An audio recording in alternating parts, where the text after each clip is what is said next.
การทำงานกับ selection มันได้ขนาดนั้นจริงๆดังนั้นไอ้ได้มองว่าวันนี้ถ้าเกิดเราเข้ามาฟังงานกันเนี่ยนะครับเราเข้ามาหารายได้เนาะนะครับเราเข้ามาหารายได้นะครับไอ้มองว่าถ้ามันเป็นรายได้ที่อีกช่องทางหนึ่งนะครับให้กับเราแล้วมันทำให้เราเนี่ยมีเงินเพิ่มขึ้นชีวิตเราก็จะดีขึ้นกว่าเดิมทีนี้ถ้าเกิดชีวิตเราดีขึ้นคนรอบข้างเรานะครับคนที่เรารักนะครับเขาก็จะมีชีวิตที่ดีขึ้นกว่าเดิมนะครับตามไปด้วยนะฮะการอยู่การกินต่างๆมันก็จะดีขึ้นนะครับแต่ถ้าเกิดชีวิตเราปล่อยให้มัน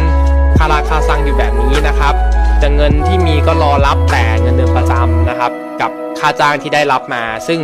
บางทีก็เยอะบางทีก็น้อยบางครั้งก็ไม่พอชักหน้าไม่ถึงหลังต้องไปหยิบยืมนะครับการหยิบยืมไม่ใช่ทางออกที่ดีนะครับแต่มันคือการไปเอาปัญหาไปให้กับคนอื่นนะครับสุดท้ายแล้วมันก็คือปัญหาที่ยังคงอยู่ที่ตัวเราอยู่ดีนั่นเองนะครับมันไม่ได้หมดไปนะครับมันไม่ใช่ทางออกของการแก้ปัญหานะครับดังนั้นเนี่ยวิธีการก็คือเราต้องสร้างรายได้นะครับช่องทางใหม่ๆให้กับตัวเรานะฮะให้เรามีรายได้ที่เพิ่มขึ้นนะครับมันก็จะส่งผลทำให้ชีวิตเราดีขึ้นไปเรื่อยๆดังนั้นวันนี้นะครับข้อมูลที่ทุกคนจะได้รับกันในวันนี้นะครับจะเป็นข้อมูลของการสร้างรายได้นะครับถือว่าเป็นอีกวิธีการหนึ่งในการเพิ่มรายได้อีกกระเป๋าตังค์หนึ่งของเราละกันนะครับเป็นกระเป๋าตังค์ใบใหม่นะครับของชีวิตเรานะฮะถ้ามันจะเพิ่มแค่เดือนละ 3,000 เดือนละ 7,000 เดือนละ 9,000 อย่างน้อยๆมันก็ดีกว่าเราอยู่เฉยๆนะครับและวิธีการที่ไอจะพูดในวันนี้สอนทั้งหมดในวันนี้